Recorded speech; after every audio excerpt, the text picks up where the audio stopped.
Today we're going to look at Bad Feminists by Roxane Gay. What's in it for you?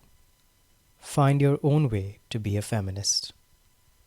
Thanks to the Me Too movement and women's marches, feminism has become very prominent in the media and social discourse in recent years. But there's no one way to be a feminist. Even within the movement, there are widely differing views. Roxane Gay explains the idea of essential feminism and why she goes against some of its ideals to champion her brand of bad feminism. Bad feminism is for anyone who feels they don't fit into the prescribed version of feminism for one reason or another, but still wants to make their voice heard. You'll see that being a bad feminist is better than not being a feminist at all. In the book, you'll learn why bad reality TV makes us feel so good, how a terrorist made the cover of Rolling Stone, and that the movie The Help is less than helpful for advancing racial equality. Idea number 1. Roxane Gay refers to herself as a bad feminist. Nobody's perfect. As humans, we all make mistakes, and Gay is no exception. But as a feminist, she is under constant pressure to live up to all the demands that come with the label. Part of the problem is that there is no single definitive version of feminism. It's a complex movement, and in trying to represent all women, it has inevitably disappointed many.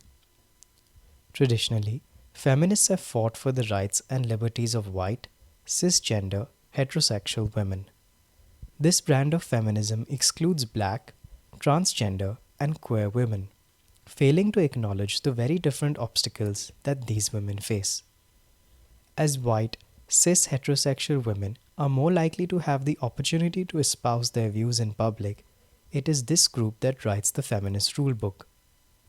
Gay calls their brand of feminism essential feminism. They treat feminism as a club with strict rules and guidelines that must be followed to be a proper feminist, such as opposing pornography and rejecting the objectification of women under any circumstance. But women who champion essential feminism come from a position of privilege. They don't have the same experience as those who also belong to another minority or oppressed group, such as women of color or those under the LGBTQIA+ umbrella. And so their opinions on what makes a real feminist can alienate those who don't share the same background. And it's not only women from minority groups who feel excluded from essential feminism.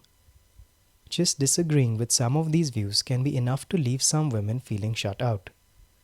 Take women who enjoy watching or acting in pornography, or women who enjoy certain aspects of popular culture in which women are objectified. The author certainly doesn't identify with essential feminism. That's why she calls herself a bad feminist. She believes in equality for all women and men in all areas of life. She used to avoid the feminist label so she can understand why so many women are hesitant to adopt it. The problem is that the word feminist is strongly associated with essential feminism and conjures up images of the women who use the feminist movement as a way to brand themselves. But Gay has made peace with her imperfect feminism. She's accepted that she'll never please everyone, and that by doing and believing things that contradict essential feminism, her form of feminism is a crucial part of the conversation. After all, being a bad feminist is better than not being a feminist at all. Idea number 2. Reality TV dehumanizes women. The term reality television is misleading. It doesn't present real life, but a warped version of reality. And the same can be said of representation of women on reality shows. So often, they're performing an over-the-top, unrealistic stereotype of their gender. There are certain common stereotypes about women: that they're desperate to fall in love and get married, that they're obsessed with their weight, and that jealousy prevents them from forming true friendships with other women. Reality TV does nothing to dispel these stereotypes. Watch any reality show, and you'll see plenty of these types in the cast. The characters in reality television are not presented as complex three-dimensional human beings, but reduced to exaggerated cliches. And when these characters are sold to us as real, it only reinforces the idea that all women fit into a handful of basic stereotypes. Just look at dating game shows like Rock of Love and Flavor of Love. The women in these shows are shown at war with one another, fighting for a man's attention and affirmation. The man they're all competing for, on the other hand, makes it perfectly clear he doesn't care for them at all. He delivers empty banalities about love to the camera with a wink and makes fun of the women clamoring for him. The illegible bachelor's disdain for these women is particularly clear in Flavor of Love. The aim of the game is to win the affections of Flavor Flav, a member of the hip-hop group Public Enemy. Rather than bothering to learn each woman's name, Flav assigns them one, dehumanizing them even further. If you're still not convinced that the women in these shows are seen as objects rather than humans, consider the fact that Flav names two of the lucky ladies, Thing 1 and Thing 2. Reducing women to caricatures gives the audience permission to criticize and make fun of them. It also makes them must-watch television. Most reality shows force the contestants into being the worst versions of themselves, and the worse they behave, the more entertaining it is for us. Why? Because it lets us feel smug about our own lives when we see the bad choices other people have made in theirs. But when these exaggerated characters are so ubiquitous on television, it normalizes certain behaviors and aesthetics that ultimately hold women back from advancing as equals in society. The same can be said of makeover shows and other reality TV that focuses on appearance. Female bodies which have been enhanced surgically or sculpted through harsh weight loss regimens make great viewing and certainly appeal to superficial men, but ignore the women's internal experience. Such shallow shows ignore the wisdom and depth of experience that women have to offer society. Idea number 3. We have become desensitized to the atrocities of sexual violence against women. Rape is a horrific crime that can leave victims both physically and emotionally damaged. That's why so many television shows use rape storylines to inject drama and boost their ratings. Some programs are fueled almost exclusively by traumatic stories of sexual violence toward women. Just look at the TV series Law and Order. It's covered so many rape-related plots that each new episode must go the extra mile to keep the audience engaged, adding increasingly gruesome details and twists. This means that it's no longer particularly shocking for an audience to see a man just forcefully penetrating a woman. We're so used to seeing rape victims left disfigured, beaten, or subjected to any number of other ordeals that forceful penetration on its own isn't seen as that bad anymore. It takes a lot more to provoke disgust in an audience numbed by overexposure to rape stories. Sadly, rape isn't just common in fiction. The sexual violation of women is so prevalent in our society that it needed its own term, rape culture. Women almost expect to be sexually assaulted. Again, entertainment must take some of the blame. Its obsession with and glamorization of rape on screen feeds real-life rape culture. News media too feeds rape culture in the way it reports attacks. Take an article that appeared in the New York Times in 2011. It reports the rape of an 11-year-old girl by 18 men. The journalist chose to focus on how the poor perpetrators' lives would be ruined and how the town had been torn apart by the case. The victim? She's hardly mentioned at all, save for a remark about how she looks much older than her age. Politicians don't help the cause either. as former Republican Congressman Todd Akin demonstrates. He's the man responsible for the term legitimate rape. It came about in a discussion about a woman's right to an abortion. Akin implied that if a woman was a victim of legitimate rape, then her body would reject a pregnancy. This, of course, is scientifically incorrect as well as problematic. There is no such thing as illegitimate rape. Rape is rape, and this fact must be made clear to everyone if there's any hope of ending rape culture.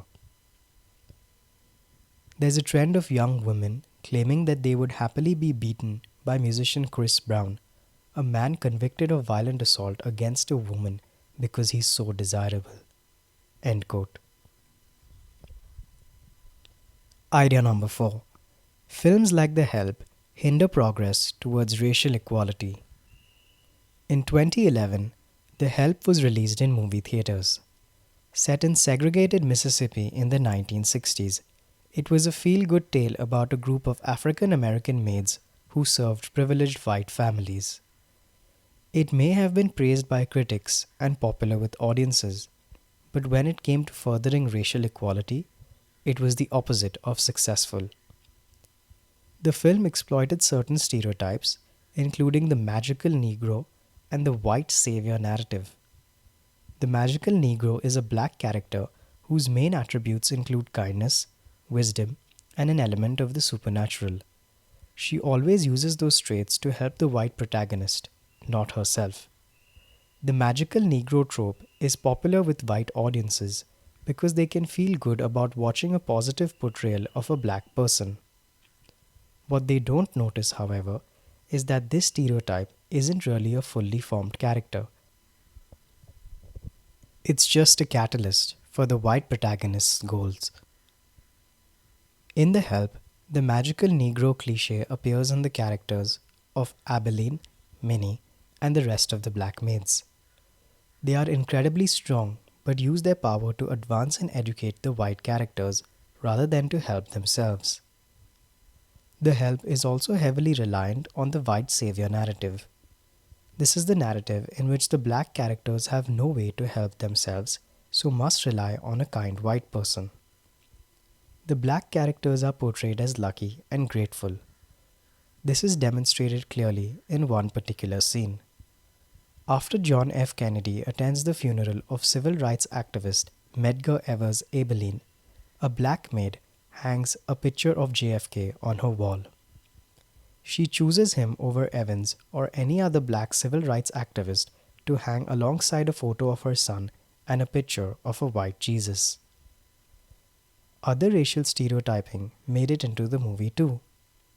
In one scene, Minnie the maid says, "Frying chicken tend to make me feel better about life." The author finds it shocking that such stereotyping could have gone unnoticed in both a book and a movie made in the 21st century. The Help is one of many films that fail to present black characters as deep, well-rounded people. This promotes the idea that real black people are nothing more than stereotypes we see in movies. Such stories exploit the civil rights struggle to entertain audiences but actively hinder racial equality. Idea number 5. In the United States, deeply entrenched systemic sexism and racism towards African Americans still exist. Mass shootings are a near daily occurrence in the United States. Far more Americans have died as a result of these random acts of violence than at the hands of radicalized terrorists, but attacks carried out by white men are never labeled acts of terrorism. It seems that people can always find a reason why a white man who commits a terrorist act is deep down a good person, just as the same people find a reason why an innocent black boy is bad. Take Rolling Stones magazine. Following the Boston Marathon bombings, it featured one of the perpetrators of the attack on the cover. The angle was that Dzhokhar Tsarnaev, a young white man, looks like the boy next door. The story inside was empathetic.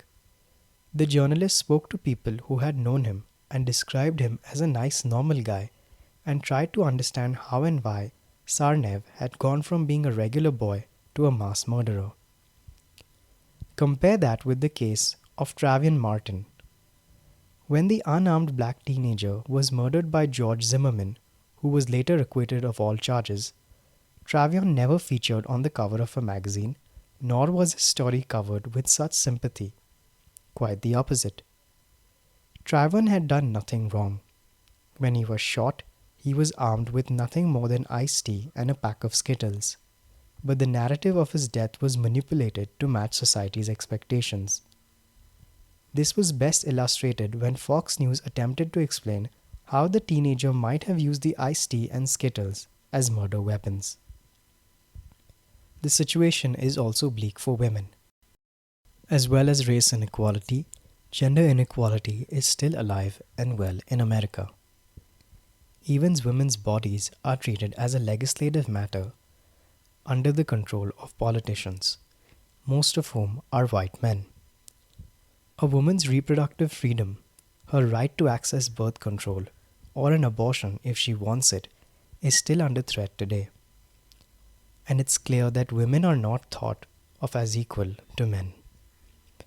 As long as we can identify disparities in equality, we can work hard to rectify them. And that's just what Gay is trying to do through her queer, black, bad feminism. Final summary. The key message in this book is, just as no human is perfect, no version of feminism is perfect. But don't wait for the ideal form of feminism to find you or waste time trying to fit the ideal feminist mold. Be a bad feminist. Every voice counts. The more so-called bad feminists speak up, the more the feminist movement can evolve and the more inclusive it will become. By starting the conversation about how race, gender identity, and sexual orientation interact in the context of feminism, we can change the way we think and change the way the world thinks. This is the end. Thank you.